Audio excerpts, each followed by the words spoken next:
Welcome to my YouTube channel. मेरे channel पर आप सभी प्यारे बंधुओं दोस्तों का स्वागत है। आज हम कक्षा 9वीं विज्ञान के तीसरे चैप्टर परमाणु एवं अणु के बारे में चर्चा करेंगे, जिसमें हम देखेंगे कि परमाणु क्या होता है, परमाणु किससे मिलकर बना होता है, अणु किसे कहते हैं और अणु किससे मिलकर बना होता है। इसके साथ ही रासायनिक संयोजन के नियम, रासायनिक संयोजन के नियम में द्रव्यमान संरक्षण का नियम, स्थिर अनुपात का नियम, परमाणु द्रव्यमान इकाई, अणु की परमाणुकता, अणु की परमाणुकता के अंतर्गत एक परमाणु, द्विपरमाणु, त्रिपरमाणु, चतुर्परमाणु और बहुपरमाणु के बारे में चर्चा करेंगे। और बहुपरमाणु आयन क्या होते हैं, आयन किसे कहते हैं, साथ ही मूल के बारे में चर्चा करेंगे। और यह वीडियो बहुत ही महत्वपूर्ण है और इस चैप्टर से 4 प्रश्न में से एक प्रश्न निश्चित है कि वह वार्षिक परीक्षा में पूछा जाएगा। तो वीडियो को बिना स्किप किए हुए अंत तक जरूर देखें और साथ ही चैनल को लाइक, सब्सक्राइब और शेयर करके चैनल को सपोर्ट करें। और उम्मीद है आप सभी लोग इस वीडियो को भरपूर प्यार देंगे। तो चलिए चलते हैं परमाणु की ओर कि परमाणु क्या होता है। तो जो परमाणु है पदार्थ का वह सूक्ष्मतम कण होता है जिसे विभाजित नहीं किया जा सकता, या हम कहें कि परमाणु वह सूक्ष्मतम कण है जो अविभाज्य होता है, साथ ही रासायनिक क्रिया में भाग लेता है परंतु स्वतंत्र अवस्था में नहीं रह सकता, उसे कहते हैं परमाणु।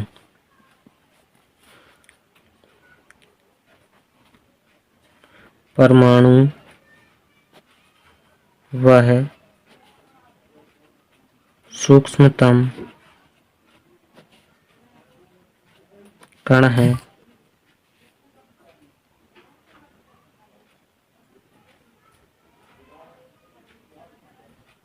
जो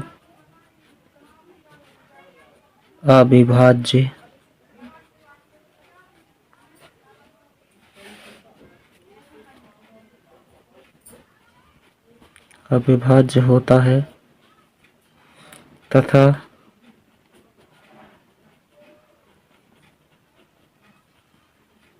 रासायनिक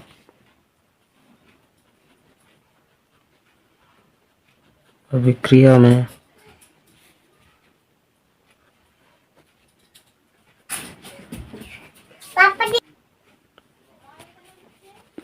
में भाग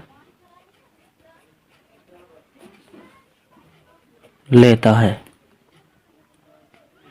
किंतु स्वतंत्र अवस्था में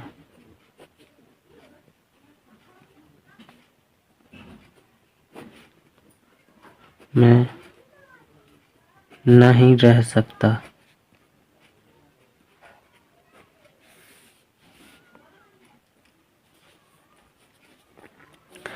अब हम देखते हैं अणु कि अणु क्या होता है।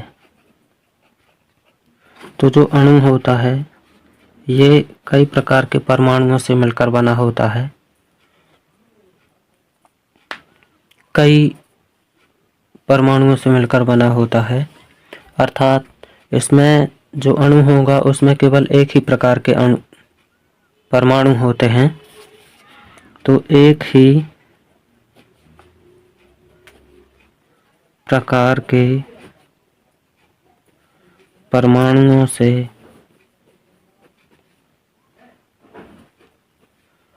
मिलकर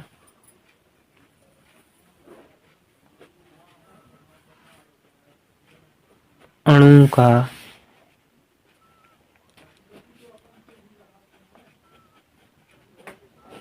निर्माण होता है।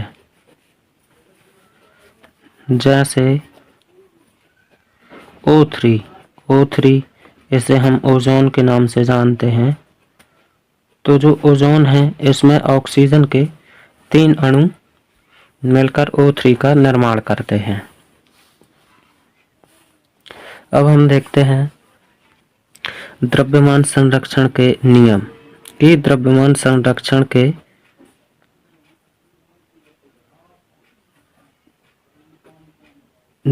संरक्षण का नियम स्थिर अनुपात का नियम, जो कि रासायनिक संयोजन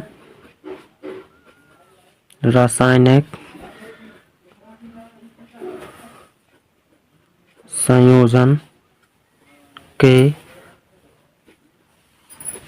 नियम के अंतर्गत आते हैं। तो पहला है इसमें द्रव्यमान संरक्षण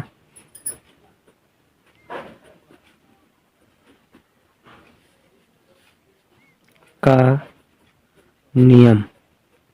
तो इस नियम को लेवोइसियर ने प्रस्तुत किया था और उन्होंने बताया था कि जो परमाणु होते हैं तो रासायनिक क्रिया के पहले और रासायनिक क्रिया के बाद उनके द्रव्यमान में किसी भी तरह का कोई परिवर्तन नहीं होता, अर्थात द्रव्यमान का ना तो सृजन किया जा सकता है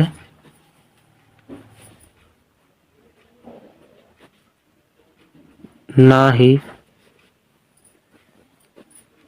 उसका विनाश किया जा सकता है। कहने का मतलब है द्रव्यमान को ना तो उत्पन्न किया जा सकता है और ना ही नष्ट किया जा सकता है। यह कहलाता है द्रव्यमान संरक्षण का नियम। दूसरा है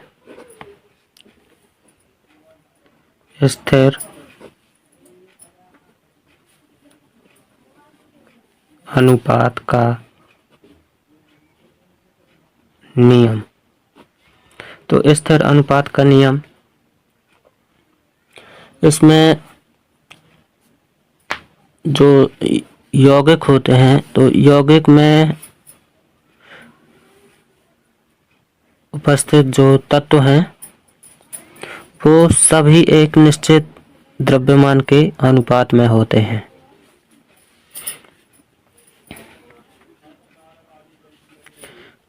किसी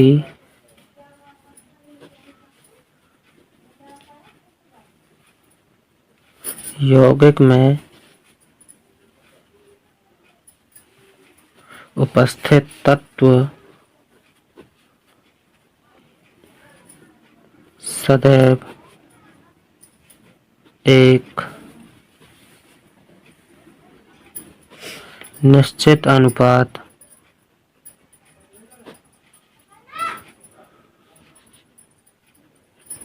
में होते हैं।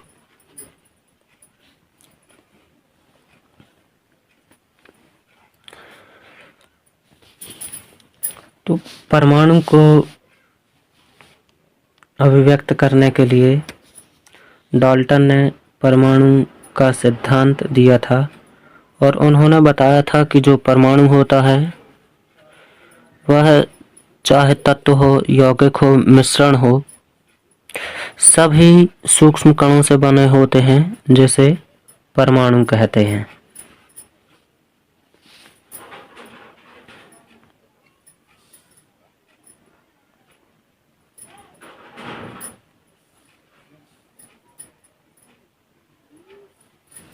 तो देखते हैं जॉन डाल्टन का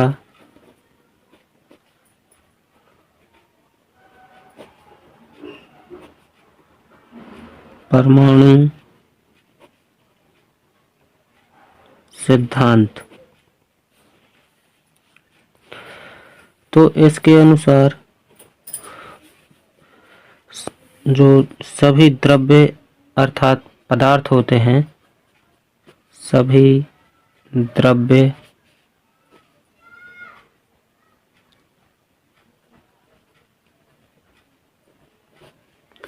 परमाणु से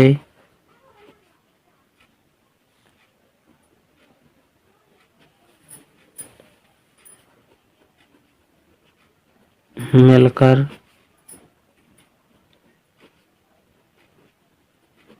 बने होते हैं। दूसरा, परमाणु अविभाज्य होता है, अर्थात परमाणु को विभाजित नहीं किया जा सकता।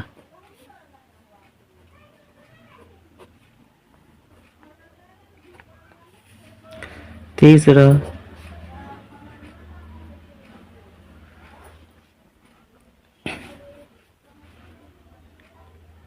यह रासायनिक क्रिया में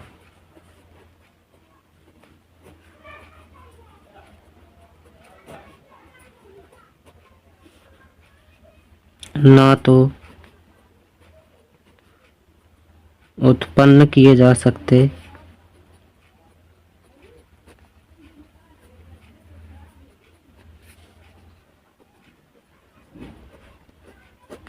हैं और ना ही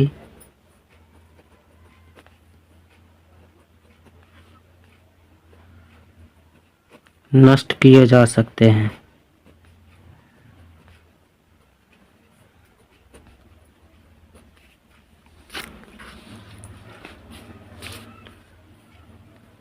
चौथा,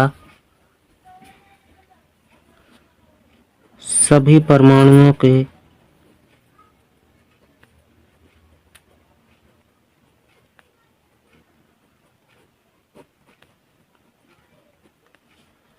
द्रव्यमान एवं रासायनिक गुणधर्म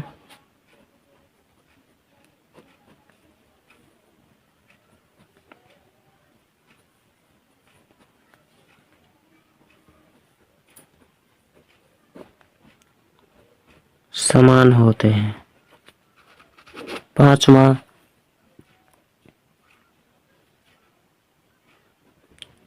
अलग अलग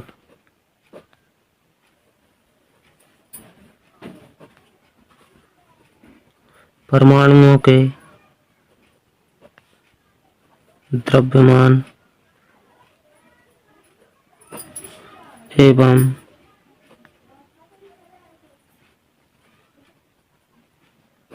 रासायनिक गुणधर्म अलग अलग होते हैं।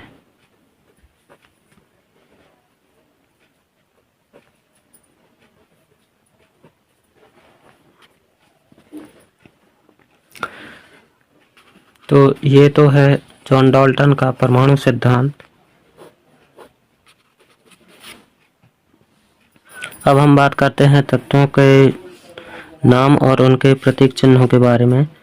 तो जो तत्वों के नाम होते हैं उनको IUPAC जो पद्धति होती है उसके अनुसार उनका नाम और प्रतीक चिन्ह दिया जाता है। तो जो IUPAC पद्धति होती है अर्थात international union of pure and applied chemistry, इसके अंतर्गत तत्वों के नाम को स्वीकृति प्रदान की जाती है और ज़्यादातर तत्वों के जो प्रतीक होते हैं उन तत्वों के अंग्रेजी के नाम का जो पहला अक्षर होता है वह कैपिटल अक्षर में लिखा जाता है और जो दूसरे अक्षर होते हैं उनको स्मॉल लेटर में लिखा जाता है। तो यहाँ पर एक प्रश्न तो ये है कि जो IUPAC है इसका पूरा नाम लिखने के लिए आ सकता है।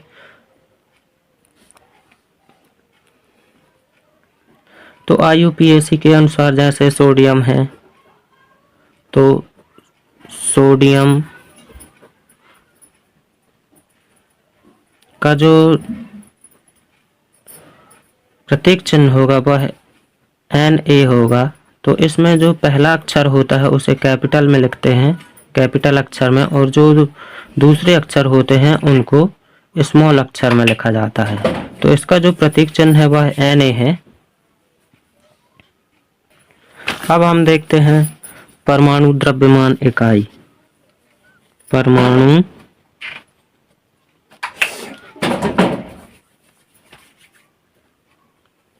द्रव्यमान इकाई कि परमाणु द्रव्यमान इकाई क्या है।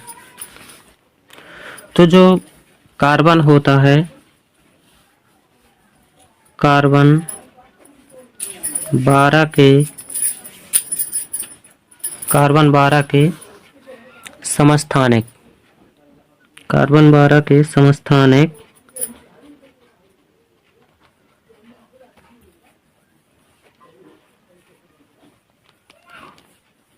के एक परमाणु द्रव्यमान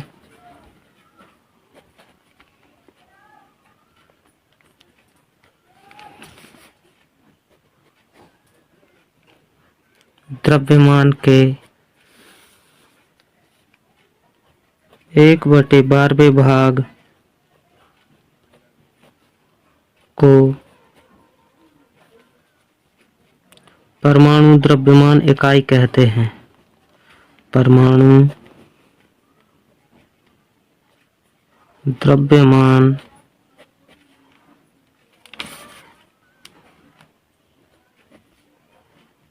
इकाई कहते हैं।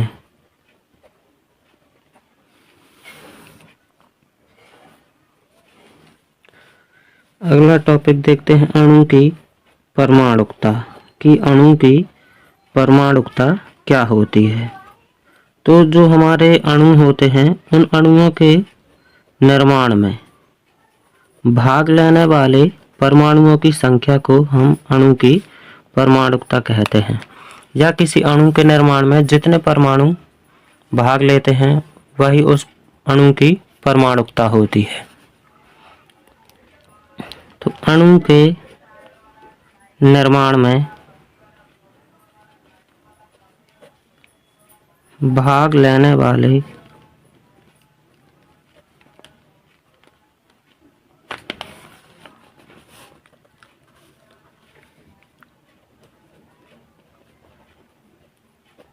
परमाणु की संख्या को अणु की परमाणुकता कहते हैं।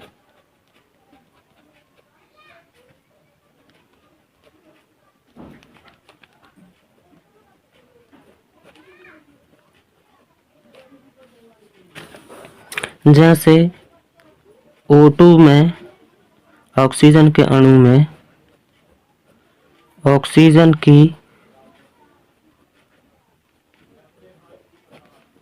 परमाणुकता 2 है। O3 में ऑक्सीजन की परमाणुकता 3 है। इस तरह से हम परमाणुकता याद करते हैं। अब हम देखते हैं परमाणुकता के प्रकार कि परमाणुकता कितने प्रकार की होती है। अणु की परमाणुकता के प्रकार,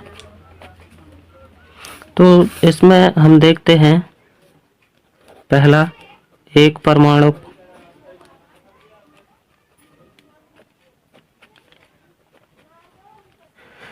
तो इसमें जो अणु होता है, अणु का निर्माण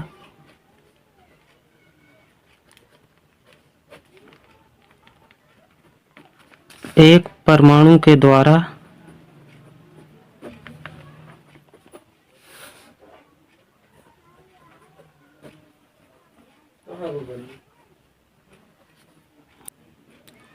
तो एक परमाणु जैसे हीलियम, आर्गन,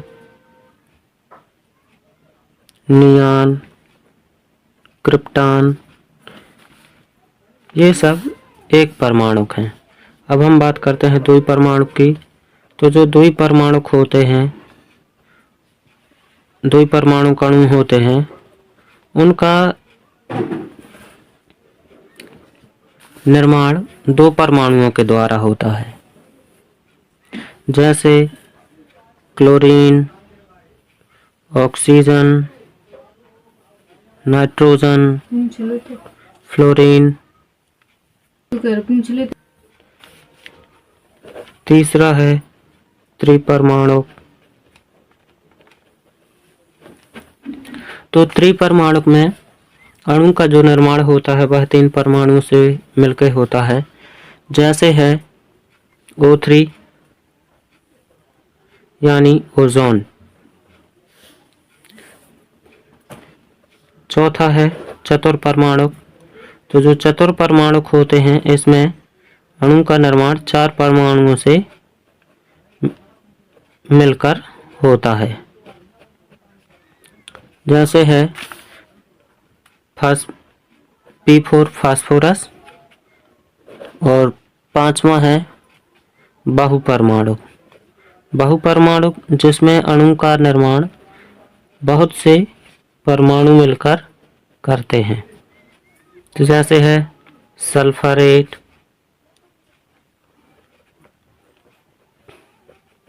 फुलरीन,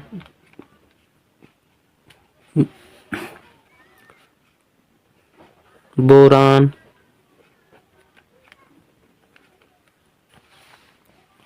तो ये सब अणु के परमाणुकता के प्रकार हैं। अब हम बात करते हैं बहुपरमाणुक आयन की। तो जो बहुपरमाणुक आयन होते हैं इन पर जो अणु होते हैं उनमें नेट आयन होता है या नेट आवेश होता है। तो नेट आवेश में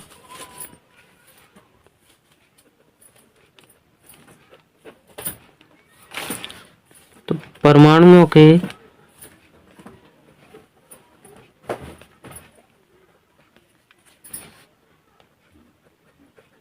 समूह जिन पर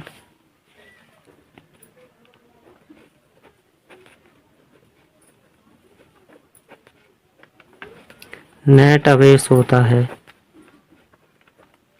उसे बहुपरमाणुक आयन कहते हैं, जैसे हैं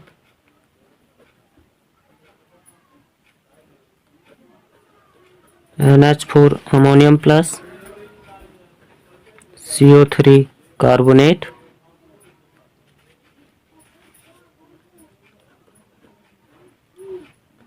NO3 नाइट्रेट और NO2 nitrate, PO4 phosphate, SO4 sulphate. तो ये सभी बहुपरमाणुक आयन हैं।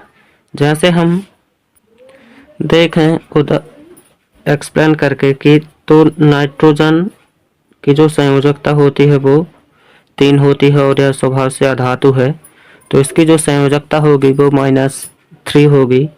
और जो हाइड्रोजन है ये मिलकर अमोनियम का निर्माण करते हैं। तो यहाँ पर हाइड्रोजन की जो संख्या है वह 4 है और नाइट्रोजन की संख्या 1 है। तो यहाँ पर जो हाइड्रोजन की संयोजकता बनेगी 4 अणु है तो इसकी संयोजकता +4 होगी। तो अब यहाँ पर 4 में से 3 ऋणात्मक आवेश हैं और 3 धनात्मक आवेश हैं, तो यहाँ पर ये संतुलित हो जाता है, बचता है एक आवेश। तो उस आवेश के कारण जो अमोनियम होती है उस पर नेट आवेश जो होता है वो +1 होता है। तो ये कहलाते हैं बहुपरमाणुक आयन, यानी जिसमें अणु के निर्माण के समय परमाणुओं के समूह में जिन पर नेट आवेश विद्यमान होता है उसे हम बहुपरमाणुक आयन कहते हैं। तो यहाँ पर हाइड्रोजन का 1+ आवेश जो है वो शेष रहता है, यानी नेट आवेश है। तो जो अमोनियम होगी वह नेट आवेश प्लस होगा। अब हम बात करते हैं आणविक द्रव्यमान की कि आणविक द्रव्यमान क्या होता है। तो जो आणविक द्रव्यमान है उसमें पदार्थ का जो आणविक द्रव्यमान है उसके सभी संघटक परमाणुओं के द्रव्यमान का योग होता है। अर्थात कहने का तात्पर्य है कि जब अणु का निर्माण होता है तो उसमें जितने भी परमाणु भाग लेते हैं उनका योग आणविक द्रव्यमान कहलाता है। जैसे O3 है तो यहाँ पर O3 H2O, तो यहाँ पर जो H2O है, तो H2O क्या है, एक यौगिक है। तो इस यौगिक के निर्माण में जितने भी परमाणु भाग लिए हैं उनका कुल योग, तो यहाँ द्रव्यमान में तो हाइड्रोजन के 2 हैं, तो इसका जो द्रव्यमान होगा वह 2 होगा, और जो ऑक्सीजन है इसका 1 अणु भाग लिया है। तो ऑक्सीजन का परमाणु क्रमांक 8 और परमाणु भार 16 होता है। तो इन दोनों को हम प्लस कर देंगे तो निकलाएगा हमारा 18। तो जो 18 है यह आणविक द्रव्यमान है।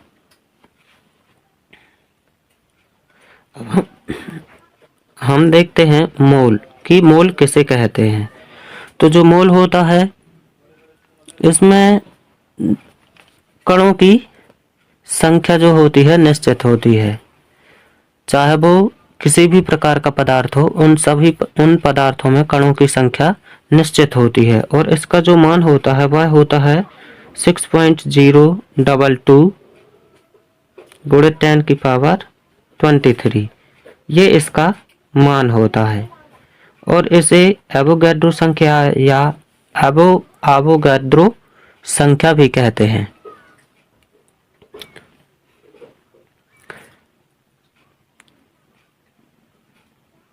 और इस तरह से हमारा चैप्टर 3 परमाणु एवं अणु समाप्त होता है। तो यह वीडियो कैसा लगा हमें कमेंट करके ज़रूर बताएं। मिलते हैं अगले वीडियो में एक नए टॉपिक को लेकर।